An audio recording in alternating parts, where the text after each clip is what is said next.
இயேசு உங்களை நேசிக்கிறார். பிரியமானவர்களை, இந்த நாளில் ஆண்டவர் நம்மளோடு பேசும்படிய வேதத்திலிருந்து 2 வசனங்களை கூட வாசித்து ஆண்டவர் நம்மளோடு பேசுகிற காரியத்தை நாம் கற்றுக்கொள்ளக்கூடிய காரியத்தை இடைபடுவாராக. அது எபிரேயர் புஸ்தகம் 13வது அதிகாரம் 14, 15, 16வது வசனங்கள் இப்படியாக சொல்லுகிறது. நிலையான நகரம் நமக்கு இங்கே இல்லை, வரப்போகிறதையே நாடி தேடுகிறோம். இந்த பூமியில நிலையான நகரம் நமக்கு இல்லை, அதனால் வரப்போகிறதையே நாடி தேடுகிறோம். அதற்கு என்ன செய்யணும்? ஆகையால் அவருடைய நாமத்தை துதிக்கும் உதடுகளினால் கனியாகிய ஸ்தோத்திர பலி அவர் மூலமா எப்பொழுதும் தேவனுக்கு தெரியப்படுத்துங்கள், செலுத்துங்கள் என்று வேதம் எழுதியிருக்கிறது. பிரியமானவரே, ஆகையால் அவருடைய நாமத்தை துதிக்கும் உதடுகளின் கனியாகிய ஸ்தோத்திர பலியை அவர் மூலமாய் எப்பொழுதும் தெய்வத்துக்கு தெரியப்படுத்துங்கள் என்று எழுதியிருக்கிறது. பிரியமானவர்களே, அப்ப பாருங்க, ஆண்டவருடைய நாமத்தை எப்பொழுதும் நம்ம துதித்து கொண்டே இருக்கணும். ஏன் துதிக்கணும் அப்படின்னா, இந்த பூமி நிலையான ஒரு இடம் கிடையாது. நமக்கு மனிதர்களாகிய நமக்கு இந்த பூமி ஒரு வாடகை வீடு என்பதை நாம் அறிந்திருக்கிறோம்.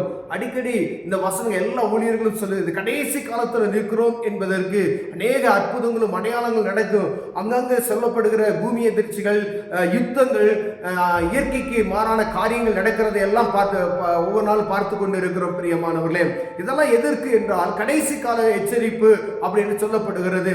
ஆண்டவராக இயேசு கிறிஸ்து மீண்டுமாய் வருவார் என்கிற அந்த காரியத்துக்காக நாம் எதிர்நோக்கி இருக்கிறவர்களாய் காணப்படுகிறோம்.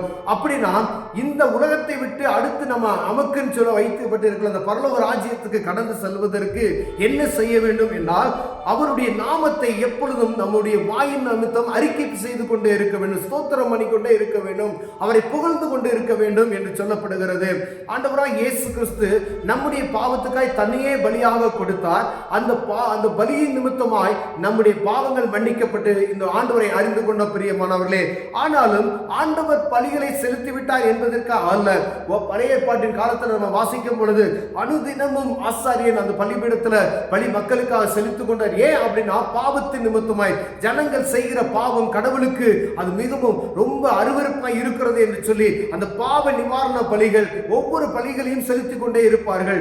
அதற்காக நம்முடைய காரியத்துல நம்முடைய உதடுகளினால் அவரை துதிக்கணும். நம்முடைய ஆண்டவரை நான் சொந்தமா ஒரு தனிப்பட்ட மனிதருக்கு அவனுடைய பலி அவர் வாயின் நிமித்தமாய் துதிக்கப்பட வேண்டும் என்று உதடுகளின் நிமித்தமாய் ஆண்டவருடைய நாமத்தை எப்பொழுது மகிமைப்படுத்திக் கொண்டே இருக்க வேண்டும் என்று சொல்கிறார். பிரியமானவர்களே, ஒருவேளை நம்ம கொஞ்ச நேரம் ஜெபம் பண்றோம், ஒரு அரை மணி நேரம் நீங்க ஜெபத்துல இருக்கிறீங்க அப்படின்னு வச்சுக்கோங்க.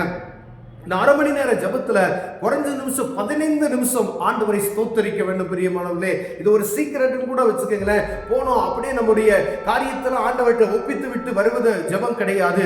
தேவ சமூகத்தில் ஒரு பாடல் பாடுறீங்க அப்படின்னா 15 நிமிஷம் நல்லா ஸ்தோத்திரம் பண்ணுங்க.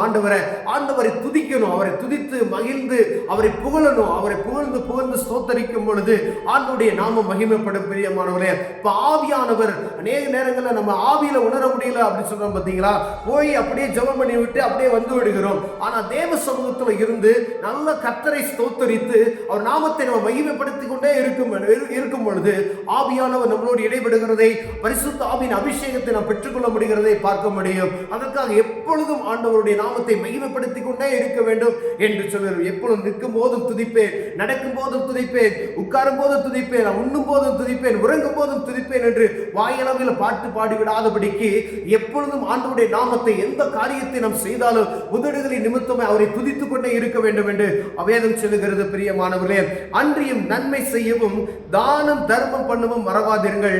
இப்படிப்பட்ட பலிகளின் மேல் தேவன் பிரியமாய் இருக்கிறார். ஒன்னு, ஸ்தோத்திர பலிகளை நாம் செலுத்துகிறோம், உதடுகளின் கனியாகிய ஸ்தோத்திர பலி. இரண்டாவது பலி என்ன சொல்றாரு பாருங்க, தானம் தர்மம் பண்ணவும் மறவாதிருங்கள் அப்படின்னு சொல்றாங்க.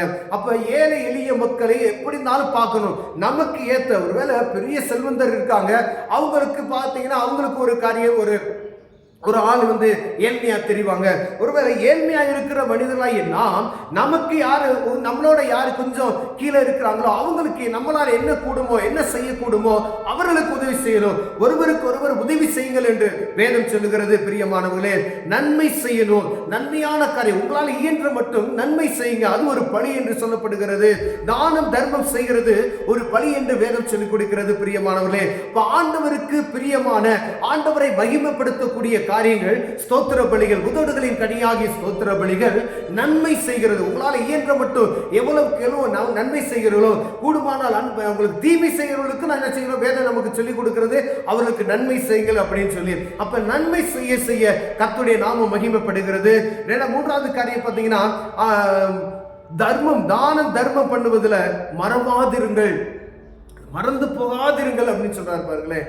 அப்ப இப்படிப்பட்ட பலிகளின் மேல் தேவன் பிரியமாய் இருக்கிறாரா? அப்ப எப்படிப்பட்ட பலிகளின் மேல் தேவன் பிரியமாய் இருக்கிறார்னா, தானம் தர்மம் பண்ணணும், ஏழைகளுக்கு கொடுக்கணும், எளியவர்களை நேசிக்கணும், நன்மை செய்யணும். இப்படிப்பட்டதான பலிகளை ஆண்டவருக்கு செலுத்தும் பொழுது ஆண்டவர் அதன் மேல் பிரியமாயிருக்கிறார். இது நிமித்தம் தேவநாம மகிமைப்படும், நம்முடைய ஜெபங்கள் கேட்கப்படும். ஒருவேளை நம்ம போய் நேரடியாக ஜெபத்துல உட்கார்ந்து ஆண்டவரே எனக்கு இது தேவை அது தேவை இவ்வளவு பிரச்சனை இருக்கிறது அப்படின்னு மாத்திரம் சொல்லிவிட்டு வராதபடிக்கு தேவ சமூகத்துல போய் நல்லா பாடி ஆண்டவரை மகிமைப்படுத்தணும். நல்லா மகிமைப்படுத்தினீங்கன்னா ஆண்டவருடைய பிரசன்னம் உங்களை உணர முடியும். அப்பொழுது நீங்க ஜெபிக்கிற ஜெபம் என்ன செய்யும்னா கேட்கப்படும். பிரியமானவர்களே, ஆண்டவர் எழுதி வைத்திருக்கிறார் வேதத்துல, நல்ல ஸ்தோத்திர பலிகளை ஏறிடுங்க, தானம் தர்மம் செய்யுங்க, நன்மையான காரியங்களை உங்களால் கூடு மட்டும் செய்யுங்க. இதெல்லாம் எங்க கொண்டு போகும்னு சொன்னீங்கன்னா, பரலோகத்துல நீங்கள் உங்கள் சொத்துக்களை சேர்த்து வைக்கிறீர்கள் என்று நினைத்து கொள்ளுங்கள். அந்த அடுத்த இந்த பூமி நிலையானது அல்ல, அந்த பரலோக ராஜ்யத்துக்கான காரியங்களுக்கு இதுவும் ஒரு வழி என்பதை ஆண்டவர் நமக்கு கற்றுக் கொடுக்கிறார். பிரியமானவர்களே, ஒருவேளை இதுல நம்ம குறைச்சலவர்களாய் இருப்போமானால், துதிப்பதில் நம்ம குறைச்சலவர்களாய் காணப்பட்டோமானால், ஆண்டவருக்கு மற்றவர்களுக்கு நன்மை செய்கிறதுல குறைச்சலவர்களாய் காணப்பட்டோமானால், தானம் தர்மம் செய்வதில் குறைச்சலவர்களாய் காணப்பட்டோமானால், உங்களால் என்ற உதவியை ஆண்டவர் என்ன செய்ய சொல்றாரு, மற்றவங்களுக்கு செய்யுங்க அப்படின்னு சொல்லுவார். அப்படி செய்யும் பொழுது ஆண்டவர் நன்மையான காரியங்கள் நமக்கு செய்வார். பிரியமானவர்களே, தொடர்ந்து கண்களை மூடி ஜெபம் செய்வோம். அன்பின் தகப்பனே, ஆண்டவரே, ஸ்தோத்திர பலிகளை ஏறெடுக்கவும், தான தர்மங்களை செய்யவும், நன்மையான காரியங்களை செய்யவும் என் தேவனுக்கு உதவி செய்வீராக. ஆண்டவரை இதையே கர்த்தர் விரும்புகிறீர் என்பதை ஆண்டவரை அறிந்திருக்கிறோம் ஐயா. இதை செய்வதற்கு எங்களை அப்பியாசப்படுத்துகிற இருதயத்தை எனக்கும் எங்களுக்கும் தருவீராக. யாம் ஆண்டவரை நீர் மகிமைப்படுவீர், இதன் நிமித்தம் நீர் மகிமைப்படுகிறீர் என்பதை நாங்கள் அறிந்து செயல்பட உதவி செய்யும். இயேசுவின் நாமத்தில் பிதாவே, ஆமென், ஆமென்.